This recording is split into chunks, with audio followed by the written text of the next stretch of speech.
계모는 그들을 숲에 버려 죽게 했지만 그녀는 거기에 누가 있는지 전혀 몰랐습니다. 사랑하는 사람이 상상할 수 없는 방식으로 배신당하면 어떻게 할지 생각해 본 적이 있습니까? 은하와 명수는 어린아이일 뿐이었지만 그들을 보호할 유일한 사람을 믿었습니다. 하지만 추운 밤에 계모는 그들을 숲으로 인도하고 두 번째 생각 없이 그들을 내버려 두었습니다.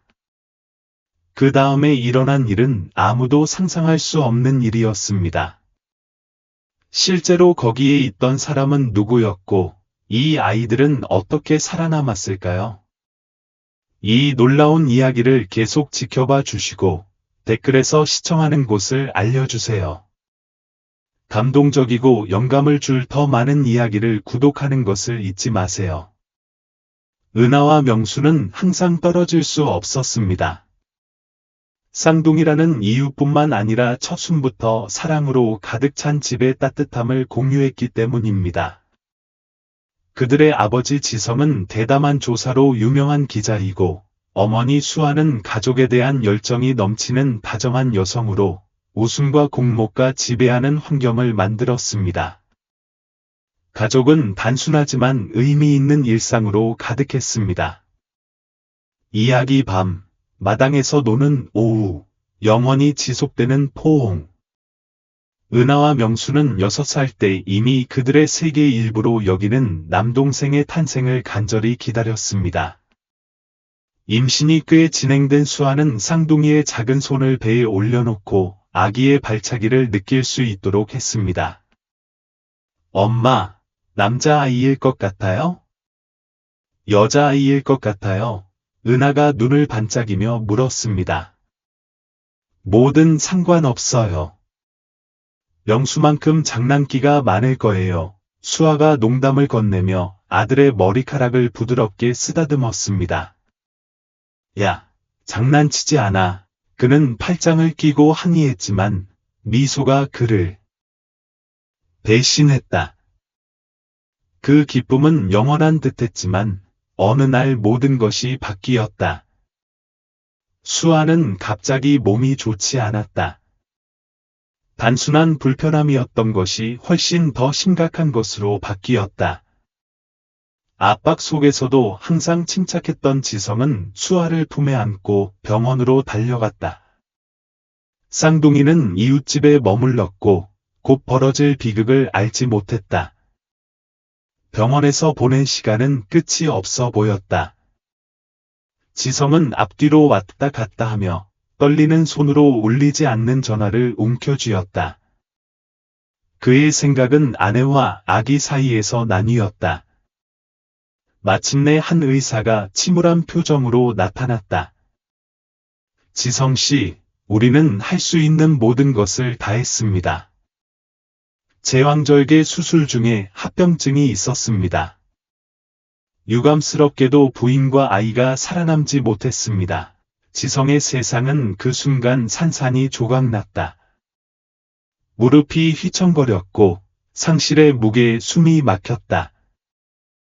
그가 집에 돌아왔을 때 그의 아이들은 그를 껴안으며 맞이했지만 그들의 공허한 눈빛은 모든 것을 드러냈다. 그들은 말이 필요 없이도 그들의 엄마가 돌아오지 않을 것이라는 것을 알았다. 아침은 참을 수 없었다. 한때 활기로 가득했던 그 집에서 웃음은 사라졌다. 지성은 아이들을 위해 일상을 유지하려고 애썼고 억지로 미소를 지으며 자신의 고통을 숨겼다. 그는 은하와 명수에게 전적으로 헌신하며 2년을 보냈고 동시에 엄마와 아빠가 되려고 노력했다. 그러나 인생은 예상치 못한 방향으로 바뀌었다. 직장 파티에서 지성은 나리를 만났다. 그녀는 회사의 새로 온 후배 프로듀서였고 그녀의 즉각적인 매력은 그의 회색 삶의 신선한 공기를 불어넣는 것 같았다. 그들은 몇 시간 동안 이야기를 나누었다. 처음에는 사소한 일에 대해, 그리고 나서는 각자의 이야기에 대해. 나리는 유쾌했고 지성은 다시 사랑에 빠지는 생각을 거부했지만 점차 마음을 열기 시작했다. 어느 날 밤, 그의 동료 중 한 명이 그에게 당신이 다시 웃는 것을 보고 기쁘다고 말했다. 1년 후, 지성과 나리는 은밀하게 결혼했습니다. 처음에 나리는 은하와 명수를 자연스럽게 받아들이는 듯했습니다. 그녀는 그들에게 선물을 사주고 그들의 하루가 어땠는지 물었고 지성이 결코 의심하지 않는 친절한 척을 했습니다. 하지만 그 가면 뒤에서 나리는 계모가 되는 생각을 견딜 수 없었습니다. 이 자식들을 돌봐야 한다는 게 믿겨지지 않아요. 그녀는 친구에게 사적으로 고백했습니다. 그들은 내 자식이 아니고 앞으로도 그럴 리가 없어요. 지성이 있을 때는 나리가 배려심 많은 여성의 모범이었지만 그가 주변에 없을 때는 태도가 바뀌었습니다. 상처를 주는 말이 잦아졌고 은하와 명수는 그녀의 경멸의 깊이를 이해하기에는 너무 어렸지만 무언가 잘못되었다는 것을 느끼기 시작했습니다. 지성이 일 때문에 여행을 가야 했을 때 모든 것이 악화되었습니다. 중요한 임무 때문에 그는 해외로 가는 배에 탔습니다. 떠나기 전에 그는 아이들을 꼭 껴안고 곧 돌아올 거라고 약속했다. 나리에게 잘해, 알았지? 그는 자신이 없는 사이에 무슨 일이 일어날지 모른 채 말했다. 여행은 일주일 동안 진행될 예정이었지만 며칠 후 충격적인 소식이 전해졌습니다. 지성이 탄 배가 맹렬한 폭풍우 속에서 침몰했다는 소식이었습니다. 수색은 몇 주 동안 이어졌지만 생존자는 없었습니다. 마침내 경찰은 모든 승객이 사망했다고 선언했습니다. 그 소식으로 은하와 명수는 완전히 홀로 남게 되었고, 이제는 그들을 사랑하지 않는 한 여성의 보살핌을 받게 되었습니다. 나리는 지성이 죽은 후에도 싫어하는 마음을 감추려고 하지 않았습니다. 그가 없으면 쌍둥이는 그녀의 차가움에 취약해졌습니다. 왜 울어? 어느 날 밤 두 사람이 침대에서 흐느끼며 말했습니다. 더 이상 할 수 있는 게 없어. 은하가 명수를 껴안고 강해지려고 노력했지만 고통과 불확실성이 그녀를 압도했습니다. 어린 나이에도 불구하고 그녀는 그들의 삶이 결코 예전과 같지 않을 것이라는 것을 알았습니다. 그들이 알고 있던 인생의 첫 번째 장이 닫히고 질문과 불확실한 미래로 가득 찬 공허함이 남았습니다. 지성이 없는 사이에 나리는 차갑고 학대하는 빈틈을 메웠다. 겨우 9살인 은하와 명수는 너무 일찍 어른이 되도록 강요하는 일상에 갇혀 있었다. 사랑과 따뜻함의 피난처였던 집은 나리와 그녀의 끊임없는 굴욕에 지배받는 어두운 장소로 변했다. 이른 아침부터 쌍둥이들은 다른 아이들이 학교에 가는 동안 모든 집안일을 해야 했다. 그들은 나리의 엄격한 명령에 따라 바닥을 닦고 빨래를 하고 요리를 했다. 빨리, 쓸모없는 녀석들. 그녀는 커피를 마시며 좋아하는 아침 프로그램을 보면서 거실에서 소리쳤다. 하루 종일 시간이 없어. 싱크대의 차가운 물에 손이 빨개진 은하가 동생을 흘깃보았다. 명수는 낡은 걸레로 창문을 닦으며 그의 약점을 가리려고 입술을 물었다.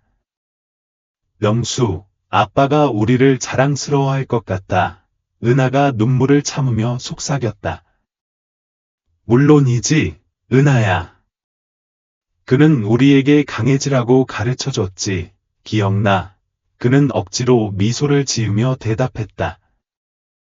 하지만 나리 앞에서 보여주려던 강인함은 침대도 없고 낡은 이불만 있는 작은 방에서 밤에 무너져 내렸다. 그들은 부모님을 떠올리며 더 나은 미래를 꿈꾸며 부드럽게 이야기를 나누었다. 그러는 동안 나리는 다음 행보를 계획하고 있었다. 지성이 죽은 후로 유산에 대한 집착이 커졌다. 그녀는 그 돈이 아이들을 위한 것이라는 걸 알았지만 그것을 나눌 이유가 없다고 생각했다. 내가 왜 그들을 가져야 해? 그들은 귀찮은 존재일 뿐이야. 그녀는 비싼 화장품을 바르며 거울 앞에서 스스로에게 말했다. 그때 그녀는 계획을 세웠다. 쌍둥이를 없애는 아이디어가 천천히 구체화되었고, 어느 날 저녁 식사 중에 그녀는 첫 행보를 내디뎠다. 얘들아, 잠깐 여기서 나가면 얼마나 좋을까 생각해봤어. 너희 둘에게 완벽한 여름 캠프를 찾았어. 그녀는 눈에 들어오지 않는 거짓 미소를 지으며 말했다. 은하와 명수는 오랜만에 설렘의 눈을 마주쳤다. 나리의 억압에서 잠시라도 벗어날 수 있다는 전망은 꿈 같았다. 정말 캠프야? 명수가 물었고 그의 목소리에는 희망이 불타올랐다. 물론이지. 다른 아이들과 교류하고 재밌게 놀아야 나리가 달콤한 어조로 대답했고 그 어조의 등골이 오싹해졌지만 그 이유를 정확히 알 수는 없었다. 그 다음 날 쌍둥이는 열정적으로 짐을 챙겼고 작은 배낭에 몇 안 되는 소지품을 넣었다. 옷, 오래된 책 2권, 은하가 보물처럼 소중히 간직한 가족 사진이었다. 여행을 떠난다고 하는 날 밤, 나리는 아무 말 없이 그들을 차에 태웠다. 그녀가 더 좁고 어두운 길로 더 깊이 운전하면서 길은 끝이 없어 보였다. 쌍둥이는 처음에는 흥분했지만 불안해지기 시작했다. 나리! 얼마나 더? 은하가 창밖의 공허함을 바라보며 물었다. 별로. 그녀는 도로에 시선을 고정한 채 대답했다. 몇 시간 후, 그녀는 울창하고 조용한 숲 한가운데서 갑자기 멈췄다. 차의 헤드라이트는 몇 미터 앞만 간신히 비추었고, 어둠이 주변의 모든 것을 삼켜버린 듯했다. 뭔가 확인해야 할 게 있어. 나리가 공기를 가르는 건조한 어조로 말했다. 이미 졸린 아이들은 그녀의 지시에 따라 차에서 내렸다. 나리는 그들 뒤로 나갔지만 쌍둥이들이 차량 근처에서 기다리는 동안 그녀는 운전석으로 조용히 다가갔다. 여기 있어. 오래 걸리지 않을 거야. 그녀가 엔진을 시동하고 나무들 사이로 사라지기 전 마지막으로 한 말이다. 바람에 나뭇잎이 속삭이는 소리만 남았다. 은하와 명수는 여전히 어리둥절한 채로 몇 분 동안 무슨 일이 일어났는지 파악했다. 명수는 가장 먼저 반응했고 차의 희미한 미등을 쫓아 달렸다. 나리, 잠깐. 그는 소리쳤지만 그의 목소리는 숲의 광활함에 묻혀 사라졌다. 은하가 헐떡이며 그를 따라잡고 그의 팔을 잡았다. 명수. 그녀는 돌아오지 않을 거야. 그녀가 떨리는 목소리로 속삭였다. 두려움과 절망이 뒤섞인 감정이 그녀를 덮치기 시작했다. 그들은 얼어붙은 채로 서 있었고 끝없는 어둠에 둘러싸여 있었다.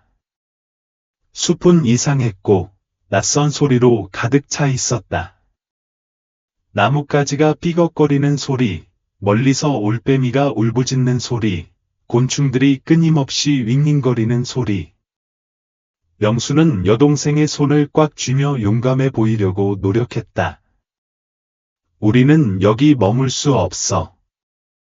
우리는 돌아갈 길을 찾아야 해. 그는 어디서부터 시작해야 할지 전혀 몰랐지만 말했다. 만약 우리가 돌아올 수 없다면? 은하가 눈물을 글썽이며 물었다. 우린 할 수 있어. 아빠는 항상 우리가 함께면 더 강하다고 하셨어. 기억나? 그는 이를 악물고 대답했다.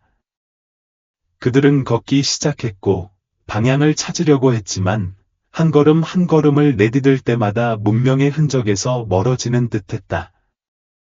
밤은 춥고 나무들이 거인처럼 우뚝 솟아 있었다. 은하가 뿌리에 걸려 넘어져 땅에 쓰러졌고 고통에 신음했다. 은하, 명수가 그녀를 돕기 위해 웅크리고 그녀의 어깨를 잡았다. 괜찮아. 그녀는 고개를 끄덕였지만 그녀의 얼굴은 두 사람 모두 느낀 두려움과 피로를 반영했다. 포기할 수 없어. 그녀는 오빠를 놀라게 하는 결의로 중얼거렸다. 그들이 계속 나아가면서 나리가 한 일의 현실이 더 분명해졌다. 그녀는 그들을 운명에 내버려 두고 아무도 쉽게 찾을 수 없는 곳에 두었다. 이제 홀로 된 은하와 명수는 이전의 어떤 학대보다 더 가혹한 진실에 직면했다. 그들은 자신을 돌봐야 할 유일한 사람에게 가장 잔인한 방식으로 배신당했습니다. 밤은 끝이 없는 것 같았습니다.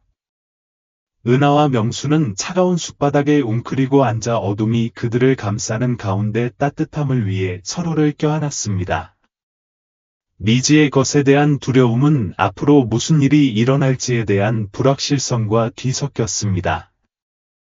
하지만 두 사람 모두 포기할 수 없다는 것을 알았습니다. 명수는 아버지의 신호를 찾는 듯 별에 시선을 고정했습니다. 아버지, 은하가 어머니에게 간신히 기억나는 기도를 속삭이는 동안 새벽이 밝았을 때 첫 햇살이 나무 사이로 스며들어 피곤하고 더러운 얼굴을 비췄습니다.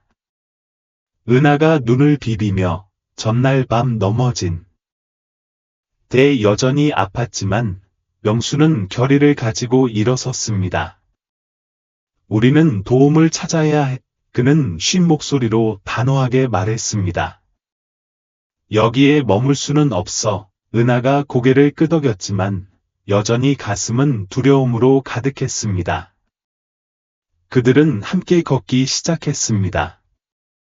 새들이 노래했고 숲은 낮에는 덜 위협적으로 보였지만 불확실성은 여전히 남아 그들의 작은 어깨를 기다리고 있었다.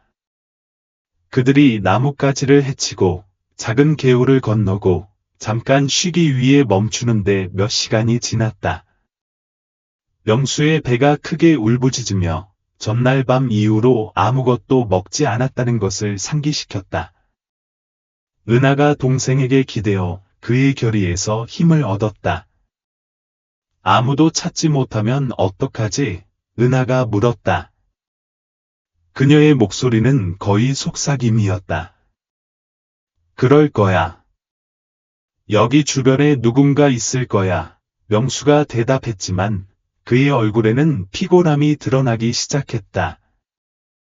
그러자 멀리서 은하가 하늘로 올라가는 얇은 연기 기둥을 보았다. 가늘지만 안정적이었고 그녀의 눈에 희망이 불타올랐다. 명수, 봐. 그녀가 연기 쪽을 가리키며 소리쳤다. 명수는 눈을 가늘게 뜨고 손가락이 가리키는 방향을 따라갔다.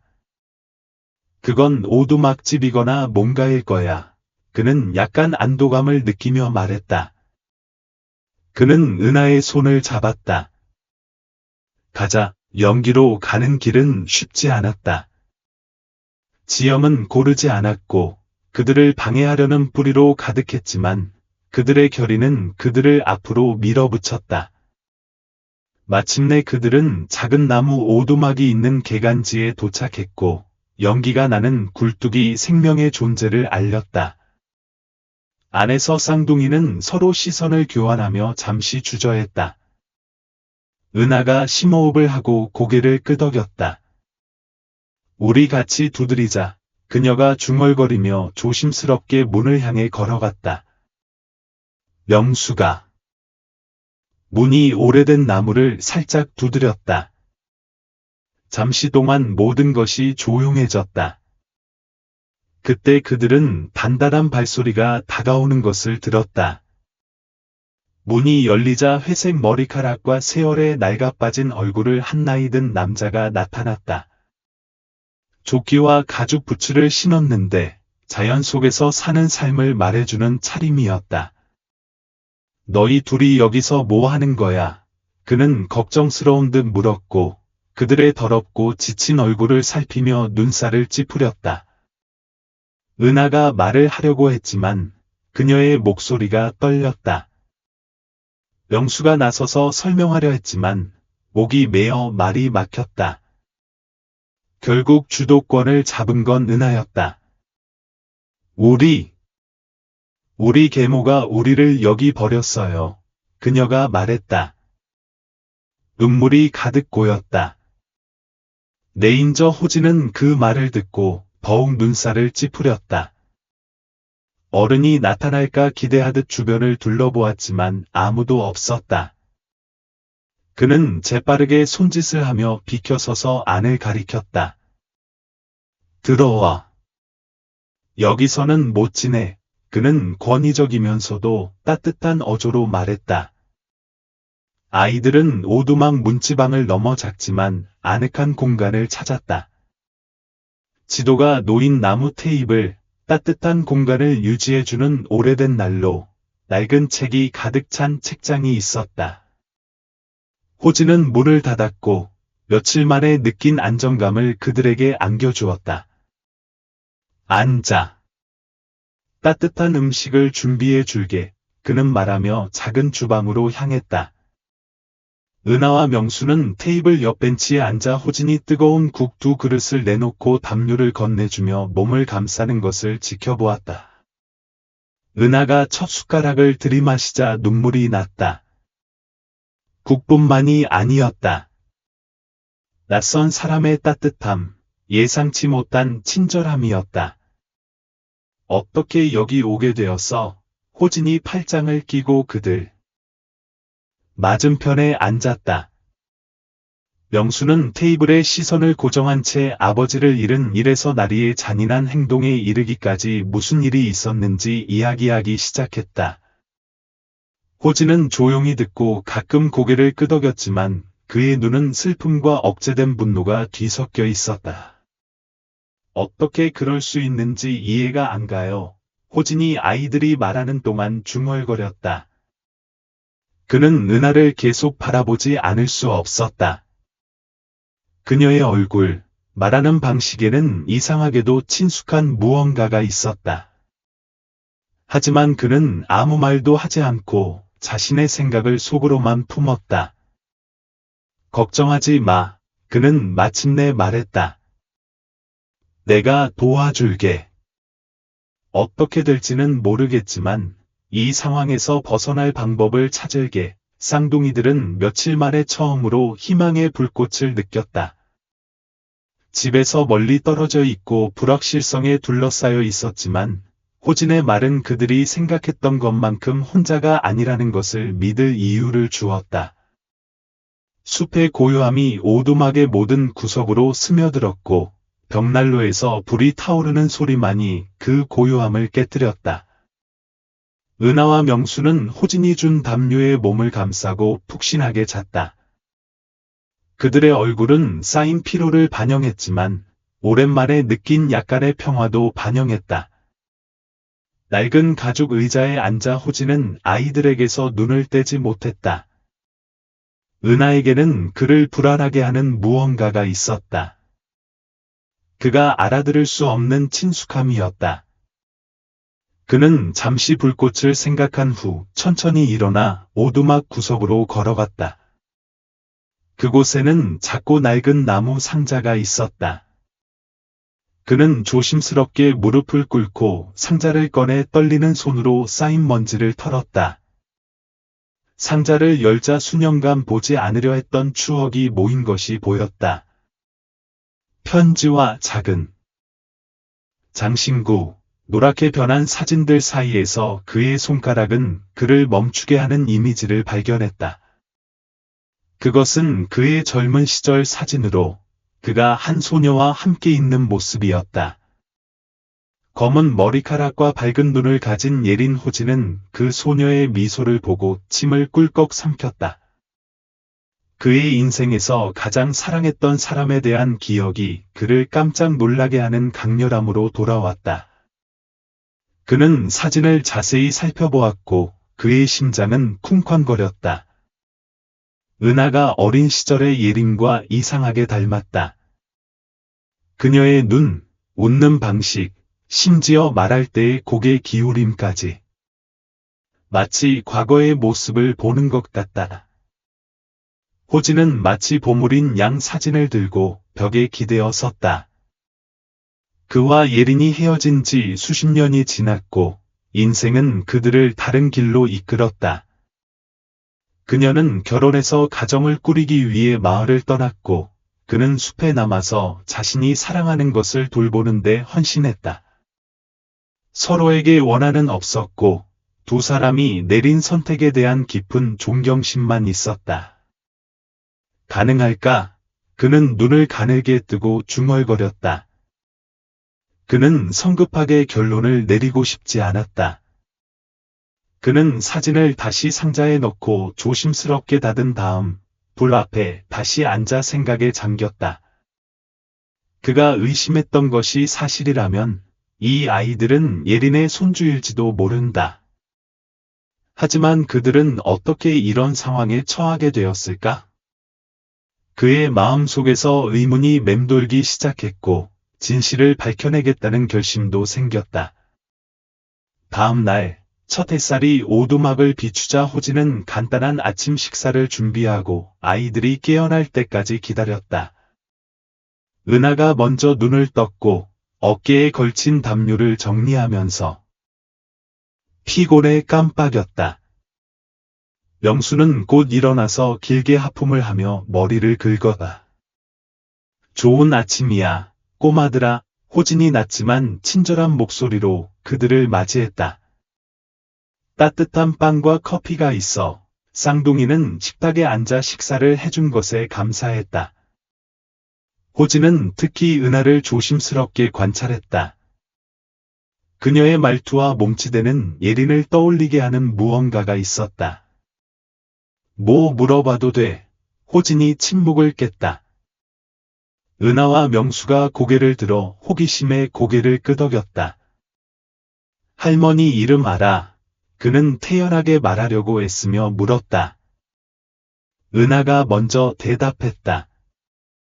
우리 할머니 효진이는 몇 년 전에 돌아가셨어. 우리 엄마의 엄마였어. 그녀가 말했다. 그녀의 목소리에는 슬픔이 살짝 스쳤다. 명수가 뒤이어 끼어들었다. 그리고 다른 할머니의 이름은 예린이에요. 시골에 사시거든요. 아빠는 할머니가 매우 강하고 남편이 돌아가신 후에도 항상 모든 사람을 돌보셨다고 하셨어요. 호진은 그 이름을 듣고 척추에 오한이 스며드는 것을 느꼈고 예린이 할머니라는 것을 확인하자 여러 감정이 뒤섞였다. 그가 그녀에 대해 마지막으로 들은 것은 수십 년 전, 그가 젊은 몽상가였을 때로 그들의 길이 갈라질 것이라고는 상상도 못했을 때였다. 예린이요. 호진이 침착함을 유지하려고 되뇌었다. 아직 살아 계신가요? 은하가 고개를 끄덕였고 명수가 아빠가 할머니를 정말 사랑한다고 하셨지만 할머니가 멀리 사셔서 자주 찾아가지 못했어요. 라고 덧붙였다. 호진은 몇 초 동안 침묵하며 정보를 처리했다. 그는 그들에게 자신의 생각을 공유하지 않았지만 그의 안에서 확신이 커지고 있었다. 이것은 우연일 수 없었다. 참 아름다운 이름이군요. 그는 마침내 자신이 느낀 것의 강렬함을 숨기며 말했다. 그리고 그는 재빨리 주제를 바꾸었다. 당신을 도울 수 있는 다른 친척이 있나요? 아이들은 불확실함이 가득한 눈빛을 교환했다. 명수는 고개를 저었다. 아니요. 다른 사람은 없어요. 그래서 나리와 함께 살았어요. 호진은 그 이름을 듣고 이를 악물었다. 이 아이들을 버린 여자에 대한 분노가 그의 안에서 커졌지만 그는 침착해야 한다는 것을 알았다. 그는 그들을 돕기 위해 명확하게 생각해야 했다. 좋아요. 걱정하지 마세요. 그는 안심시키는 어조로 말했다. 지금은 여기서 안전해요. 해결책을 찾아보죠. 그는 소리 내어 말하지 않았지만 호진은 다음 단계가 예린에게 연락하는 것이라는 것을 알고 있었다. 그녀가 아직 살아있다면 그녀는 손주들에게 무슨 일이 일어났는지 알 자격이 있었다. 그리고 그의 의심이 맞다면 아마도 아이들은 가장 예상치 못한 곳에서 피난처를 찾았을 것이다. 그러나 오후가 끝나갈 무렵 하늘이 어두워지기 시작했고 짙은 구름이 불길하게 드리워져 임박한 폭풍을 암시했다. 바람이 거세져 숲속 나무들을 때리고 가지가 연약한 뼈처럼 삐걱거렸다. 오두막 창문에서 호진은 눈살을 찌푸리고 지평선을 바라보았다. 그는 그 하늘을 잘 알고 있었다. 폭풍은 그저 지나가는 소나기가 아닐 것이다. 큰 소나기가 올 것 같아. 그는 명수와 은하가 벽난로 근처에서 작은 돌로 놀고 있는 동안 중얼거렸다. 뭐라고 했어? 은하가 물으며 그를 향해 돌아섰다. 중요한 건 아니야, 꼬마야. 그저 악천후가 지나갈 때까지 여기서 잠시 머물러야 한다는 거야. 도로가 잠시 막힐지도 몰라. 쌍둥이는 고개를 끄덕였지만 걱정하는 기색은 분명했다. 그들은 호진이 자신들을 도울 수 있는 사람에게 연락할 수 있기를 바랐지만 이제 그 가능성은 사라져 버린 듯했다. 하지만 그 남자는 폭풍이 아이들의 기분을 꺾게 두고 싶지 않았다. 그는 아이들을 바쁘게 해서 두려움과 불확실성으로부터 주의를 돌려야 한다는 것을 알았다.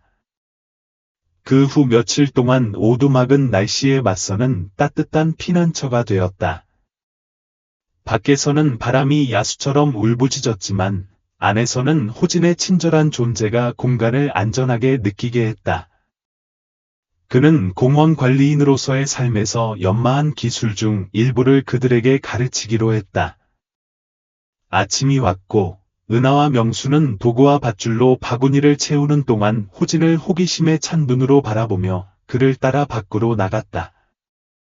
땅은 축축했고 공기는 차가웠지만 둘 다 새로운 설렘을 느꼈다. 호진은 몇 시간 동안 그들에게 식용식물을 식별하고 독성이 있는 식물을 피하는 방법을 가르쳤다. 여기 이 잎 보이니? 그는 길고 반짝이는 잎이 달린 식물을 가리키며 물었다. 길을 잃고 먹을 게 필요하면 이걸 찾아봐. 안전하고 찾기 쉬울 거야. 명수는 모든 세부사항을 기억하려고 노력했고 은하가 잎을 따서 자세히 살펴보며 호진의 지식에 감명을 받았다. 다른 날, 그는 그들을 근처 강으로 데려갔는데 산 위에서 폭풍이 계속되고 있음에도 불구하고 흐름이 잔잔했다. 호진은 즉석에서 만든 낚싯대를 가지고 그들에게 낚시하는 법을 보여주었다. 인내심을 가져, 그는 말했다. 낚시는 적절한 순간을 기다리는 거야. 그는 낚싯줄을 잡고 차가운 물이 부츠를 스쳤다.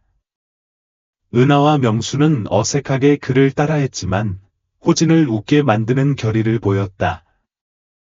그들이 마침내 작은 물고기를 잡았을 때 쌍둥이의 흥분한 함성이 숲에 울려 퍼졌다. 봐, 호진아, 우리가 해냈어. 은하가 두 손으로 물고기를 잡고 외쳤다. 초보자에겐 나쁘지 않군. 호진이 웃으며 대답했다. 이제 요리하는 법을 가르쳐 주마. 오두막에서 보낸 밤은 깊은 교감의 순간이 되었다. 저녁 식사 후, 세 사람은 벽난로 주위에 앉아 호진이 공원 관리인으로 일하던 시절에 대한 이야기를 나누었다. 대개 자연과 마주한 모험이나 길을 잃은 하이커를 돕는 단순한 이야기였다. 아이들은 호진이 겪은 모든 일에 매료되어 주의 깊게 경청했다. 아이가 없었지? 명수가 어느 날 밤다리를 덮고 있는 담요를 정리하며 물었다. 호진은 잠시 멈춰서서 불꽃을 응시했다. 그 질문은 그를 당황하게 했지만, 아니요. 인생이 나를 다른 길로 인도했지만 그렇다고 해서 누군가를 돌보고 싶지 않았다는 건 아니에요. 라고 대답할 때 그의 목소리에는 씁쓸함이 전혀 없었다. 아이들은 그 대답에 만족한 듯했지만 은하가 호진의 얼굴에 잘 이해가 되지 않는 그림자가 드리워진 것을 알아챘다. 호진은 쌍둥이들과 함께 보내는 매일마다 무언가가 자라나는 것을 느꼈다. 깊은 애정과 그들을 보호하려는 욕구였다. 은하도 나름대로 마음을 열기 시작했다. 매일 밤 호진의 이야기를 듣고 나서 그녀는 아버지에 대한 추억을 들려주었다. 그녀의 목소리는 슬픔이 섞여 있었지만 지성이 잠자리에 들기 전에 그들에게 이야기를 들려주던 것을 떠올리자 밝아졌다. 아빠는 항상 이야기가 당신을 다른 곳으로 데려갈 수 있다고 하셨어요. 슬프거나 무서울 때에도요. 은하가 무릎을 껴안으며 말했다. 그는 너무 부드러운 목소리를 가지고 있어서 슬픈 이야기라도 우리는 항상 웃게 됐어요. 명수는 조용히 고개를 끄덕이며 자신의 생각에 잠겨 있었다. 반면 호진은 모든 말을 주의 깊게 경청했고 가슴에 뭉클함을 느꼈다. 아이들이 지닌 고통 때문만이 아니라 예린을 떠올리게 하는 강인함을 그들에게서 보았기 때문이다. 아빠는 훌륭한 사람 같았어요. 호진이 은하를 바라보며 진심으로 말했다. 두 분 다 자랑스러워하실 거예요. 호진의 말은 아이들에게 공감을 불러일으켜 예상치 못한 위안을 주었다. 은하가 희미하게 웃자 명수는 고맙다는 말을 중얼거렸다.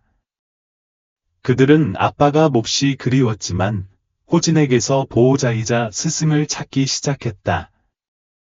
신뢰할 수 있는 사람이었다.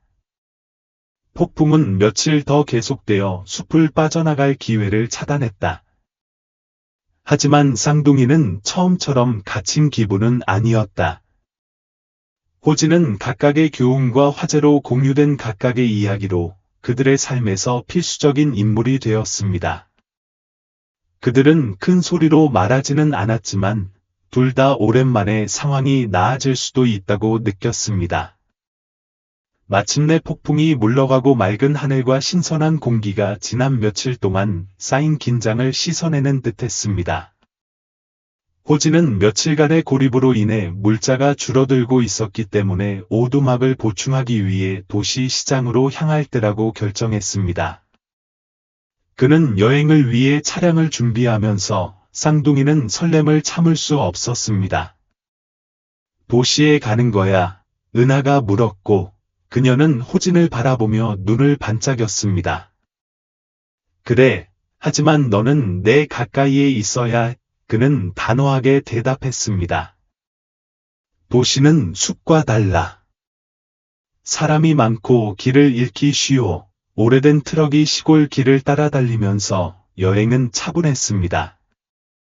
명수와 은하가 창밖을 바라보며 울창한 나무에서 주택, 번잡한 거리로 바뀌는 풍경에 사로잡혔다.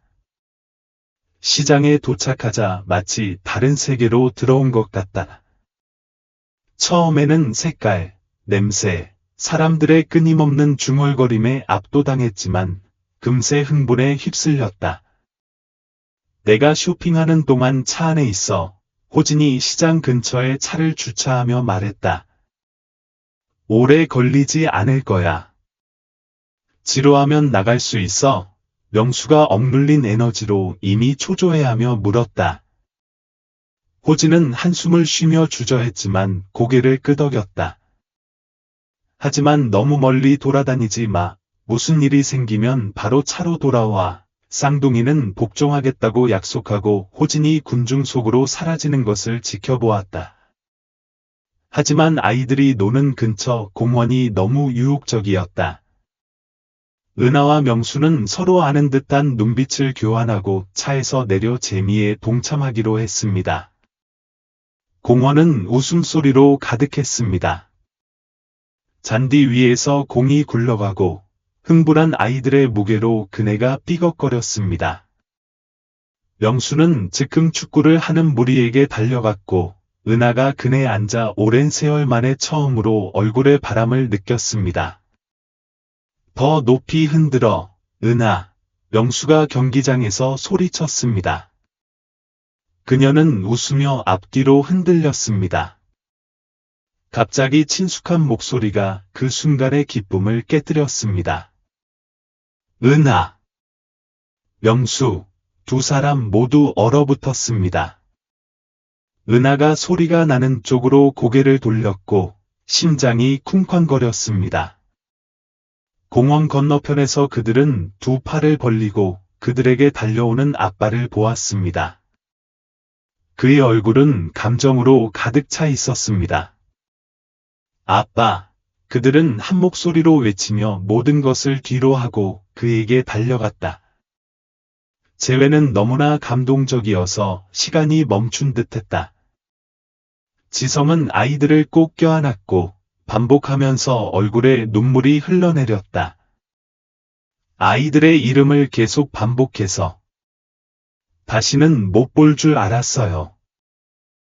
그는 감정에 떨리는 목소리로 중얼거렸다. 아빠, 어디 다녀오셨어요? 은하가 눈물을 흘리며 물었다. 아빠 죽은 줄 알았어요. 지성은 숨을 들이쉬며 진정하려고 애썼고 그들의 눈높이에 맞춰 무릎을 꿇었다. 긴 이야기야, 얘들아. 내가 탄 배가 폭풍우에 가라앉았어. 죽을 줄 알았는데 외딴 섬에 사는 부족이 나를 구해줬어. 그들이 날 돌봐주고 힘을 되찾도록 도와줬지만 나는 잠시 기억을 잃었어. 내가 누구인지 어디서 왔는지 몰랐어. 쌍둥이들은 눈을 크게 뜨고 듣고 있었지만 말을 가로채지 않았다.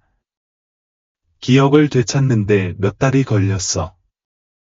기억을 되찾자마자 너한테 돌아가야 한다는 걸 알았지만 돌아왔을 때 날이 아내가 언급되자 그의 목소리가 떨렸다. 나리가 내가 내 죽음에 대한 소문을 듣고 도망갔다고 했어. 내가 썼다는 편지까지 보여줬어. 내 자식들이 그런 짓을 할 수 있을 거라고는 생각지도 못했어. 처음부터 나리의 이야기에 뭔가 이상한 게 있다는 걸 알았고 몇 주 동안이나 찾아다녔어. 그게 사실이 아니야. 명수가 분노와 눈물이 뒤섞인 목소리로 외쳤다. 나리가 우리를 숲에 버렸어. 우리를 심하게 대하고 학교에 보내지 않고 돈만 챙기고 싶어 했어. 은하가 울면서 우리가 짐이라고 했어. 아빠, 호진이가 없었다면 우리는 여기 있지 않았을 거야. 라고 덧붙였다. 지성은 주먹을 꽉 쥐고 아이들의 말을 듣고 느낀 분노를 억누르려 애썼다. 그는 나리가 자신이 없는 동안 아이들을 돌봐줄 것이라고 믿었지만 이제 진실을 알게 되었다. 그녀는 아이들을 최악의 방식으로 배신했다. 호진이, 지성이 눈물을 닦으며 물었다. 그는 우리를 숲에서 찾아낸 사람이야. 은하가 설명했다. 우리를 친손주처럼 돌봐주셨어. 우리에게 많은 것을 가르쳐 주셨고 결코 우리를 내버려 두지 않으셨어. 우리를 구해 주셨어요. 아빠, 명수가 단호하게 덧붙였다. 지성은 고개를 끄덕이며 자신이 없는 동안 아이들을 보호해준 낯선 남자에게 고마움과 호기심이 뒤섞인 감정을 느꼈다. 그를 만나야 그가 당신을 위해 해준 모든 일에 감사드리고 싶어. 은하와 명수는 미소를 지으며 그를 호진에게 소개하게 되어 기뻤다. 감정적 상처는 여전히 깊었지만 아버지의 귀환은 새로운 장의 시작을 알렸다. 지성은 다시 한번 그들을 껴안으며 다시는 그들을 혼자 두지 않겠다고 다짐했다. 세 사람은 공원의 소음이 계속되는 가운데 껴안은 채로 함께 있었다. 그들은 바깥 세상을 의식하지 못했다. 호진은 물품이 가득 찬 가방을 들고 시장에서 나왔다. 그의 팔에 느껴지는 무게는 그의 정신의 가벼움에 비하면 아무것도 아니었다. 힘든 일주일이었지만 폭풍 후 이후의 차와 쌍둥이의 동행은 그의 삶에 새로운 것을 가져다 주었다. 그가 필요로 한다는 것을 깨닫지 못했던 무언가였다. 하지만 그가 트럭을 주차했던 자리에 다다르자 그의 가슴이 철렁 내려앉았다. 차는 비어 있었다. 은하? 명수, 그는 가방을 앞좌석에 내려놓고 주변을 둘러보며 소리쳤다. 근처 공원은 사람들로 가득했지만 아이들은 보이지 않았다. 호진은 공황 상태에 빠지기 시작했다.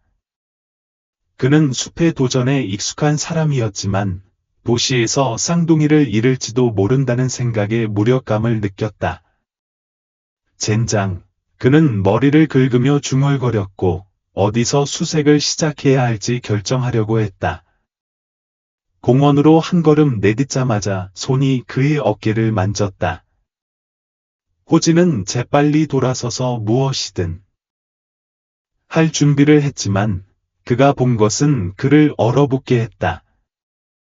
그의 앞에는 은하와 명수가 서 있었고 그들의 얼굴은 그가 전에 본 적이 없는 기쁨으로 빛나고 있었다. 그리고 그들 옆에는 어깨를 꽉 잡은 남자가 있었다. 호진아, 우리 아빠야, 은하가 말했다. 그녀의 미소가 그녀의 얼굴을 환하게 비추었다. 호진은 안도감과 놀라움이 밀려오는 것을 느꼈다. 그는 앞에 있는 남자를 바라보았고, 그는 지쳐 보이고 시간에 눌려 있었지만, 그의 눈에는 은하의 말을 확증하는 무언가가 있었다. 그는 세상에서 가장 사랑하는 것을 찾은 아빠였다. 호진이냐? 지성이 손을 내밀며 물었다. 호진은 고개를 끄덕이며 지성의 손을 단단히 흔들었다. 그는 말이 많은 사람은 아니었지만 그 순간의 감정이 그를 말하게 했다. 다시 모인 것을 보고 기쁘다. 이 아이들은 많은 것을 겪었어. 쌍둥이는 무슨 일이 있었는지 이야기하기 시작했고 각자 세부 사항과 일화로 서로를 가로채며 이야기했다. 그들은 호진이 숲에서 그들을 발견하고 돌보고 결코 잊지 못할 것들을 가르쳐 주었다고 이야기했다. 지성은 주위에 깊게 경청했고 말이 흘러나오면서 호진에 대한 그의 감사가 커졌다. 당신이 그들을 위해 해준 모든 것에 대해 충분히 감사할 수 없어요. 지성이 눈을 빛내며 말했다. 당신은 그들이 가장 필요할 때 그들의 생명을 구했어요. 호진은 칭찬에 압도당해 고개를 저었다. 그들은 강한 사람들이에요. 지성씨, 그들이 깨닫는 것보다 더요. 저는 그저 괜찮은 사람이라면 누구나 할 일을 했을 뿐이에요. 말은 겸손했지만 호진의 행동은 쌍둥이의 삶을 그들 중 누구도 온전히 표현할 수 없는 방식으로 바꾸었다. 눈물을 글썽이며 은하가 호진의 팔을 움켜쥐었다. 당신은 우리에게 할아버지와 같아요. 목이 메어오른 명수가 덧붙였다. 호진은 슬픔과 안도감이 뒤섞인 것을 느꼈다. 그는 이 순간이 올 것이라는 것을 알고 있었지만 이별에 대비하지 못했다. 하지만 그는 아이들을 너무나 헌신적으로 품고 있는 지성을 바라보았고 마음이 평화로워질 수밖에 없었다. 그는 아이들이 좋은 손에 맡겨졌다는 것을 알았다. 잘 돌봐줘. 호진이 희미한 미소를 지으며 말했다. 정말 대단한 아이들이야. 지성은 엄숙하게 고개를 끄덕였다. 그럴게. 약속할게. 가족이 모여서 도시의 다른 지역에서 집으로 가는 여정을 계획하기 시작했을 때 나리의 삶은 다른 방향으로 흘러갔다. 쌍둥이의 진술에 따라 경찰은 철저한 수사에 착수했다. 은하와 명수의 증언은 설득력이 있었고 나리의 학대와 방치에 대한 진실이 밝혀지는데 오래 걸리지 않았다. 나리 씨, 당신은 아동 유기 및 학대 혐의로 체포됩니다. 경찰이 그녀에게 수갑을 채우면서 말했다. 가능한 모든 방법으로 자신을 정당화하려고 했던 나리는 마침내 말을 잃었다. 그녀의 거짓말은 폭로되었고 그녀의 행동의 무게는 법에 온 힘을 다해 그녀에게 떨어질 것입니다. 재판은 짧았지만 결정적이었습니다. 증인, 증거, 아이들의 진술은 그녀의 죄책감을 분명히 했습니다. 나리는 유죄 판결을 받았고 쌍둥이들은 그녀로부터 다시는 소식을 듣고 싶어 하지 않았지만 그들을 너무 많이 다치게 한 여자가 더 이상 그들을 해칠 수 없다는 것을 알게 되어 약간의 안도감을 느꼈습니다. 숲으로 돌아온 호진은 평소보다 더 텅 비어 보이는 오래된 오두막을 바라보았습니다. 작별은 힘들었지만 그는 자신이 옳은 일을 했다는 것을 알았습니다. 쌍둥이들은 아버지와 함께 있었고 그것이 그가 항상 그들에게 바라던 것이었습니다.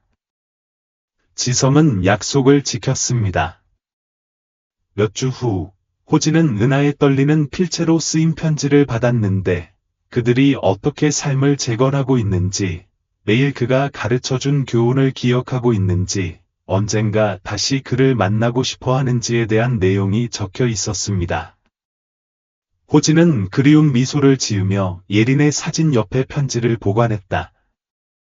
아이들이 떠났지만 그는 그들의 일부가 항상 그와 함께할 것이라는 것을 알았고 그가 항상 그들의 마음속에 있을 것이라는 것도 알았다. 그날 태양이 따뜻하게 비추며 지성의 집을 새로운 시작을 상징하는 빛으로 물들였다.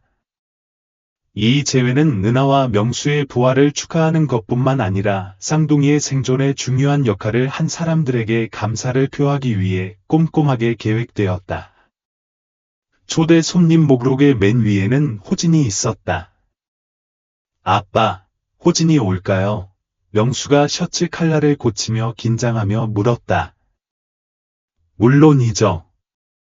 그는 약속을 지키는 사람이거든요. 지성이 마당에 마지막 손질을 하면서 미소를 지으며 대답했다. 집은 활기로 가득했다. 가족과 친구들이 일찍 도착하여 음식과 웃음으로 모든 구석을 채웠다. 은하와 명수는 호진에게 마지막 작별 이후 얼마나 많은 변화가 있었는지 보여주고 싶어서 앞뒤로 달렸다. 마침내 오래된 차가 집 앞에 멈췄을 때 은하가 가장 먼저 달려나갔다. 호진이 왔어요. 그녀는 흥분해서 팔을 흔들며 소리쳤다. 호진은 차에서 내렸다. 간소하지만 깨끗한 옷을 입고 선물로 수제꿀과 잼병 2개가 들어있는 상자를 들고 있었다. 그가 아무 말도 하기 전에 은하와 명수가 달려와 그를 너무 세게 껴안았는데 그는 거의 넘어질 뻔했다. 호진아, 너무 보고 싶었어. 은하가 감정이 가득한 목소리로 외쳤다.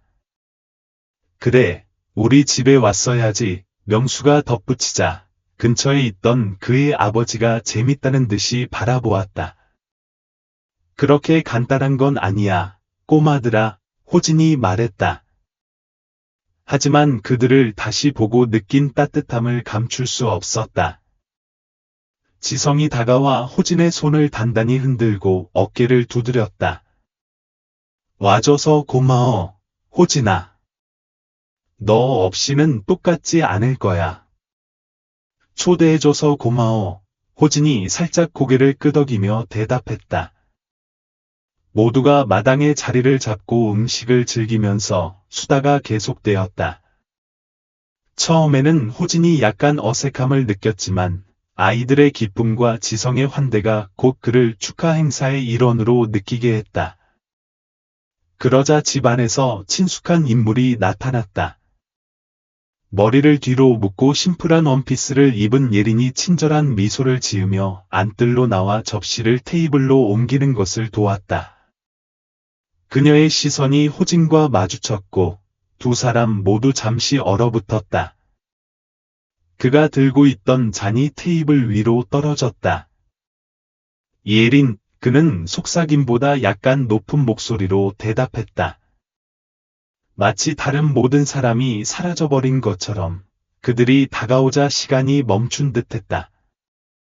세월이 기억이나 감정을 지우지는 않았다. 예린은 그를 금세 알아봤지만 시간은 두 사람 모두에게 흔적을 남겼다. 호진은 운명이 그들을 다시 만나게 했다는 것을 믿을 수 없었다. 정말 당신이야. 예린이 눈물을 흘리며 말했다. 나야. 호진이 수줍게 웃으며 대답했다. 은하와 명수는 호기심에 그 광경을 지켜보았고 지성은 개입하기 위해 다가갔다. 엄마, 이 사람은 호진이야. 은하와 명수가 숲에서 길을 잃었을 때 돌봐준 사람이야. 그는 어머니를 애정 어린 눈빛으로 바라보며 말했다. 예린은 그 말을 듣고 놀라 가슴에 손을 얹었다. 내가 구했어. 그녀가 떨리는 목소리로 물었다. 호진은 고개를 끄덕였다.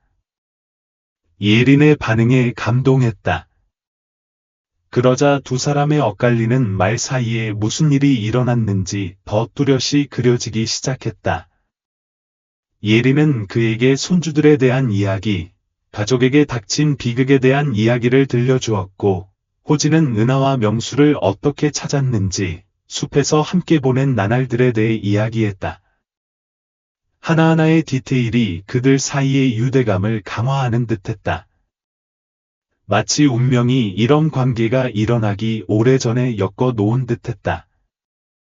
예린에게 있어서 그녀의 가장 큰 사랑이었던 남자가 그녀의 손주들도 구했다는 사실을 알게 된 것은 너무나 감당하기 힘든 일이었다. 무슨 말을 해야 할지 모르겠어, 호진아. 그녀는 눈물을 흘리며 중얼거렸다. 고맙다는 말로는 충분하지 않은 것 같다. 호진은 살짝 미소를 지으며 고개를 숙였다. 아무 말도 하지 않아도 돼, 예린아. 그들을 돌보는 것이 옳은 일이고, 그들은 내가 준 것보다 더 많은 것을 내게 주었어. 은하와 명수는 경외감과 행복감이 뒤섞인 감정으로 그 광경을 지켜보았다. 그들은 호진과 할머니 사이의 이야기를 완전히 이해하지 못했지만, 그들 사이의 유대감을 느낄 수 있었다. 모임은 계속되었지만, 호진과 예린에게 그 만남은 더 큰 무언가의 시작을 의미했다. 과거의 추억으로 가득 찬 대화는 점차 더 친밀한 무언가로 바뀌었다. 세월과 경험은 두 사람을 모두 바꾸었지만 그들의 본질은 그대로 남아 있었다. 작별 인사를 할 때가 되자 호진은 곧 돌아오겠다고 약속했다. 쌍둥이는 그가 자주 방문해야 한다고 주장했고, 지성은 그를 자신의 가족의 일원으로 여기라고 권했다. 운명은 무엇을 하고 있는지 알고 있다고 믿어요. 예린은 그녀의 말로 표현할 수 없는 의미를 담은 미소를 지으며 말했다. 호진이 떠나기 직전, 오두막으로 돌아가는 동안 호진은 수년 만에 느껴본 따뜻함을 느꼈다. 그는 이것이 쌍둥이나 예린과의 이야기의 끝이 아니라 새로운 무언가의 시작이라는 것을 알았다. 아마도 숲과 운명, 그리고 시간이 평생 그를 위해 준비해 온 무언가였다. 무한한 고요함과 맑은 공기가 있는 숲은 호진과 예린에게 새로운 장을 여는 배경이 되었습니다. 예상치 못한 삶의 굴곡으로 인해 오랜 세월 떨어져 지내던 그들은 세상의 그 구석에서 과거와 현재가 자연스럽고 조화롭게 얽힌 피난처를 찾았습니다. 예린은 오두막으로 이사하면서 이전 생활에 대한 기억을 가지고 왔지만 호진과 함께 새로운 것을 만들 공간을 남겨두었습니다. 그들은 함께 겸손한 집을 더욱 아늑한 장소로 바꾸었습니다. 호진은 오래된 가구를 수리하는 동안 예린은 그녀의 따뜻함을 반영하는 작은 디테일로 오두막을 채웠습니다. 손으로 꿰맨 커튼, 야생화 꽃병, 항상 잼과 보존식품이 비치된 식료품 저장실. 숲속의 나날은 새벽에 노래하는 새와 바람에 속삭이는 나뭇가지 소리로 특징 지어지는 고유한 리듬을 띄었습니다. 호진과 예리는 정원에서 함께 일하고 잎이 덮인 길을 따라 걸으며 벽난로 옆에서 이야기를 나누며 긴 오후를 보냈습니다. 은하와 명수는 종종 그들을 찾아와 마치 집으로 돌아가는 듯이 흥분해서 오두막으로 달려갔다. 쌍둥이는 매번 방문할 때마다 새로운 것을 배웠다. 호진은 그들에게 더 정확하게 낚시하는 법, 날씨의 징후를 읽는 법, 숲의 임시 대피소를 짓는 법을 가르쳤다. 예리는 요리에 대한 지혜를 전수해 오두막을 편안한 향기로 가득 채울 빵과 디저트를 만드는 법을 가르쳤다. 이곳은 항상 집 같아요. 은하가 어느 날 오후 예린과 반죽하면서 말했다. 여기에는 사랑이 있거든요. 자기야, 예린이 부드러운 미소로 대답했다. 그리고 당신은 항상 여기 있을 거예요. 이 집의 일부가 되세요. 호진이 오래된 울타리를 수리하는 것을 돕고 있던 명수는 할머니의 말을 듣고 조용히 고개를 끄덕였다. 매번 방문할 때마다 그는 숲과 호진과 예린의 동행이 그에게 더 깊은 뿌리를 내리는 듯 자신의 내면에 무언가가 강해지는 것을 느꼈다. 쌍둥이가 자라면서 호진과 예린과의 유대감은 강해졌습니다. 인생은 두 사람을 다른 길로 이끌었지만 생물학에 열정을 가진 은하가 자연을 보호하기 위해 공부하기로 했고, 명수는 아버지의 발자취를 따라 저널리즘에 기울었습니다. 두 사람은 가능할 때마다 숲으로 돌아갔습니다. 돌아올 때마다 축하했습니다. 이제 머리카락이 완전히 하얗게 변했지만 눈에서는 여전히 반짝임이 있는 호진은 두 사람을 뜨거운 포옹으로 맞이했고, 예리는 두 사람이 좋아하는 요리를 준비했습니다. 식탁을 둘러싼 대화는 웃음과 추억으로 가득했지만, 시간이 그들의 삶을 어떻게 변화시켰는지에 대한 성찰도 있었습니다. 어느 날 은하와 명수가 이미 어른이 되었을 때, 그들은 놀라움을 안고 숲으로 돌아왔습니다. 그들은 자신의 가족을 데려왔습니다. 배우자와 어린 자녀들은 몇 년 전과 같은 호기심으로 그곳을 바라보았습니다. 이제 가장 작은 손주를 품에 안은 호진은 그 어두운 시절에 은하와 명수에게 들려주었던 것과 같은 이야기를 들려주었습니다. 저는 당신이 우리에게 가르쳐 주신 것을 영원히 기억할 거예요. 은하가 아들이 주의 깊게 듣는 것을 바라보며 말했다. 우리가 모든 것을 잃었다고 생각했을 때 희망을 주셨어요. 명수가 고개를 끄덕이며 호진의 어깨에 손을 얹었다. 당신은 우리의 영웅이에요. 인정하고 싶어 하지 않았지만요. 호진이 미소를 지으며 겸손하게 눈을 빛냈다. 당신은 제가 준 것만큼, 아니 그 이상을 주셨어요. 항상 싸울 만한 가치가 있는 것이 있다고 믿게 해주셨어요. 세월이 흘러도 호진과 예린의 유산은 쌍둥이의 삶에 깊이 뿌리를 내렸다. 숲은 가족에게 신성한 장소, 회복력, 사랑, 연결의 상징으로 바뀌었다. 가장 취약한 순간에 그들을 찾아낸 남자 호진과 그들의 삶에 따뜻함과 힘을 가져다준 예리는 그들에게 단순한 조부모가 아니었다. 그들은 가장 어두운 그림자 속에서도 항상 빛이 있다는 것을 끊임없이 상기시켜 주었다. 그리고 숲의 평화 속에서 그들이 사랑하는 사람들에게 둘러싸여 호진과 예리는 남은 인생을 함께 살았습니다. 그들은 쌍둥이의 삶뿐만 아니라 미래 세대의 삶도 바꾸어 놓은 유산을 만들었습니다. 미래 세대는 항상 감사와 존경으로 숲을 바라보며 가장 어두운 순간에도 선을 믿는 것을 멈추지 않은 남자를 기억할 것입니다. 사랑하는 친구 여러분, 이 이야기를 우리가 여러분에게 전해드리는 것을 즐겼던 만큼 여러분이 이 이야기를 즐기셨으면 합니다. 아직 구독하지 않으셨다면 지금이 구독하기에 완벽한 시기입니다. 여러분의 구독은 우리에게 세상을 의미하며 우리가 여러분과 놀랍고 진심 어린 이야기를 계속 공유할 수 있도록 도와줍니다. 여러분의 피드백은 우리에게 매우 중요합니다.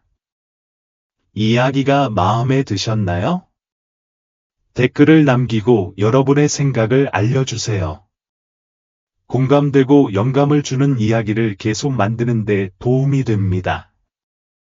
지금 채널에 더 많은 이야기, 재생 목록이 화면에 나타납니다. 다른 매혹적인 이야기를 탐색하고 즐기시기 바랍니다. 저희의 여정에 동참해 주셔서 감사합니다. 곧 더 많은 이야기를 여러분과 공유할 수 있기를 기대합니다.